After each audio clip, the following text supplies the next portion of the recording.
Today, we are connected with VOA journalist Ariadne Budianto, who lives in Fairfax County, Virginia. Let's talk to her about Ramadan in USA. Hello, Ariadne. How are you? Hello.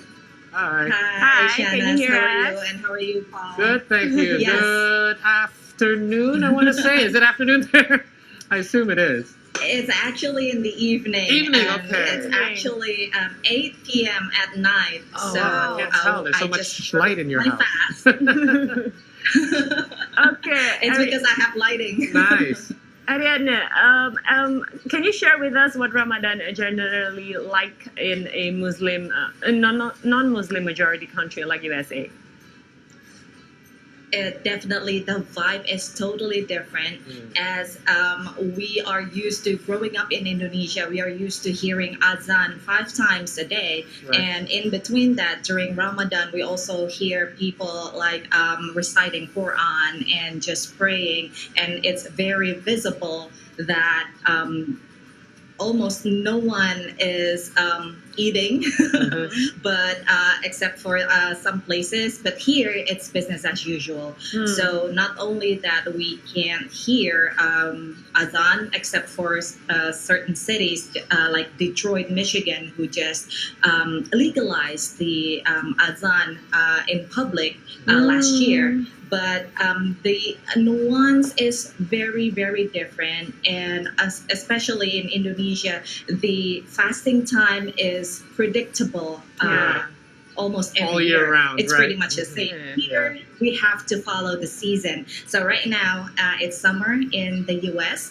And summer, as you know, the day extends longer Right. than during the Right. winter time or the fall.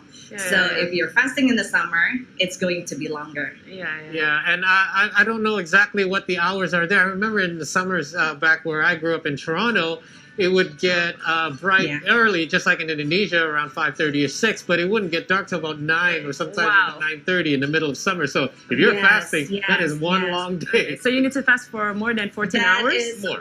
More than long 14 day. hours. So it's almost like intermittent More, fasting. yeah. Wow. Yeah.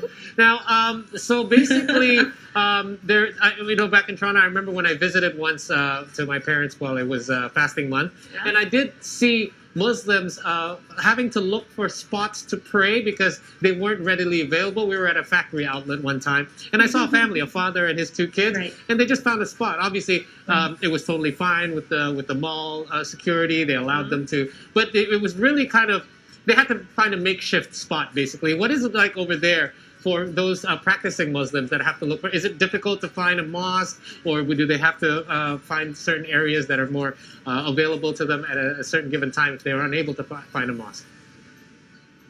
I think it's pretty much the same all around North America, just like in Canada. In the United States, it's kind of tricky to find a place for you to be able to just, like do the wudu and Right. just drop salat there. And but fortunately, I live in the DC metro area, which is a very, very diverse area. And there's a lot of Muslim communities around here. And in Fairfax County, only we have about 12 to 15 mosques. I don't usually visit those mosques because they have they belong to many communities, like from Pakistani probably, or the Middle Eastern, and also they have their own tradition. So it's very interesting to observe their tradition within their community, because it's different than our tradition. Right. It's different than our iftar. So I'm very blessed to be living in the metropolitan area, but I can imagine like deep in the mid America, it's going to be harder to find places to pray. Yeah.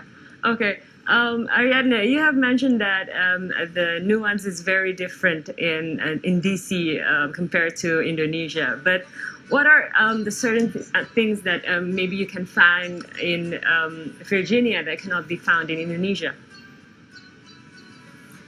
I think, like I mentioned before, it's the influence of different Muslim communities from around the world. In Indonesia, I think it's more homogenic because it's everyone is almost everyone is Muslim Indonesians, whereas here you have people from the South Asia, from the Middle East, and also the Eastern Europeans and all that. And it really enhances, especially when they're sharing their food, their dishes, it really enhances the multicultural feeling that I don't get in Indonesia. I can only get it here. Right. Now you brought up my favorite topic, food. Now, obviously, food is one of the more enjoyable things during fasting month, apart from the other festivities. But in Indonesia, the government here, obviously, due to the pandemic, had previously had certain hours restricted for restaurants and delivery up until 9 p.m. But since we're in fasting month, those hours have been adjusted. And there are plenty of places where you can go in the early hours of the morning or middle of the night where they've already prepared food and open so people can have their meals before they start their fast. And more places to eat are more readily prepared to serve people during break fasting time. Now, what about over there? Is it more difficult? Would you have to prepare all the food yourself because of the hours? How does that work? It's certainly more difficult. I hear that in Indonesia it's very convenient now that you can basically order for the sahur. Right. Here, it's either you have to buy the night before or you have to prepare it yourself. And especially during the pandemic, usually in busy areas, there are a couple of restaurants who open like 24 hours. The Middle Eastern restaurants, usually they cater to the taxi drivers or, the late night workers and all that. But during the pandemic, the operations of taxi itself is very limited, and also for the workers who work on late shifts, their shift changes to earlier. So I'm not sure if the restaurants are still open now, but certainly not like Indonesia, not as easy as it is in Indonesia. I see. But if you can suggest us what sort of local dishes that you would suggest for sahur or breaking our fast in Virginia? Luckily, here we have quite a big Indonesian community, so I'm not out of my favorite dishes. I can just ask the catering ladies to prepare, not every day, but certain days. And also, there are a lot of different communities here. Like I go to Uyghur restaurant, they're serving halal food, and that is something that I haven't tried before. Or I usually go to Afghani kebab. And they have a different setup from the Pakistani or the Middle Eastern style kebab. So it's just trying out different international menu, I guess. You get more of a variety over there. You can be more experimental. Now, if I'm not mistaken, while President Trump was in office, that the White House, they had a break fasting event several years ago. Now, obviously, Kamala Harris and Joe Biden had recently sent out a greeting via their social media accounts in regards to American Muslims for the holy month. But are there plans for President Biden to do the same, maybe hold a break fasting event at the White House as well this year? Not this year, but he indicated that next year they will open the White House, or they will invite some members of the community to do the Eid al-Fitr. So that's and probably also iftar, I suspect. So I think that is a very good and a very well received message that's coming out from the White House. And certainly a breath of fresh air for the Muslim community in this country.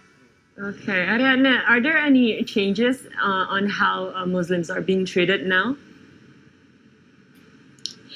As far as the public, I'm not seeing a rise in violence towards Muslims, but then again, we have a lot of different ethnic and racial issues here in America. Right. So maybe the incidents are not getting reported or not getting a prominent spot in the media coverage. So, but what I can see is business as usual here in DC area. Again, I am very blessed to live in such a diverse metropolitan area, so people are so used to being friends with people from different ethnicities, from different religion, And talking about religion is not something that Americans would consider polite during the first meet. So it's It's like asking how You much don't you really weigh talk or how about much you make religion. in your job. It should be And avoided. obviously, with a lot of the African American and Asian American issues that's ongoing right now, a lot of Asian Americans and African Americans are Muslims as well. Yeah. But obviously, the underlying issue there is more towards police violence and things I of that know. sort, the pandemic.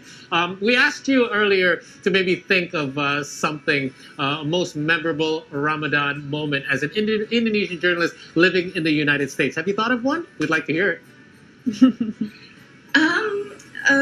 Well, aside from the long hours of fasting, there was one year that I went to cover the Miss Universe competition in Vegas, and that was during the Ramadan. And I think the Miss America at that time was Muslim, so it was such a historic, a breakthrough moment for.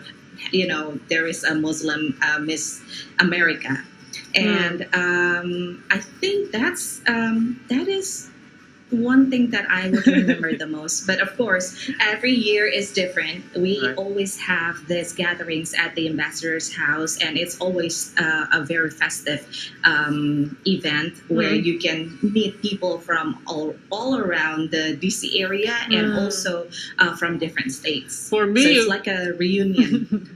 Yeah, for me, Ariadne, it wouldn't be the most memorable, perhaps, but the most challenging to have to fast in Las Vegas for a week or so. Fasting in Las Vegas. That's Certainly. interesting. Okay. So Ariadne, one last question. You've been away for long in the U.S. So what are the things that you miss the most during Ramadan in the U.S.? Definitely family. Okay. Definitely the sense of, like eating sahur together and breaking fast with your friends. It's kind of hard here because everybody's busy with their own schedules and their own family, and we really have to make time to do that.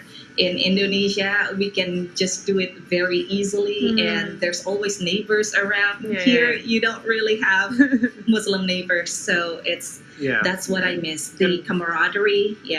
Definitely understand that, especially since Indonesian communities are much more accommodating during the holy month of Ramadan. For example, offices may allow you to go home a little bit earlier so you can break fast with your family and things of that sort. But don't worry, this year we're all going through the same thing. No one's getting together with their friends to break fast, so we're all... No one's getting... But maybe you can do it virtually. Yes, let's do it via Zoom. Like we're not on enough Zoom calls per day. Yes, we've been doing that. Yes, we've been doing that. We're kind of tired of monitors now because we do everything virtually. Exactly. We're very much used to it. Anyway, thank you so much for your time, Ariadne, and we hope that you continue to stay safe and enjoy the holy month of Ramadan all the way halfway across the world there. Thanks again for joining us. Bye-bye. Thank you, Paul and Janice. Stay safe. Have a nice fast.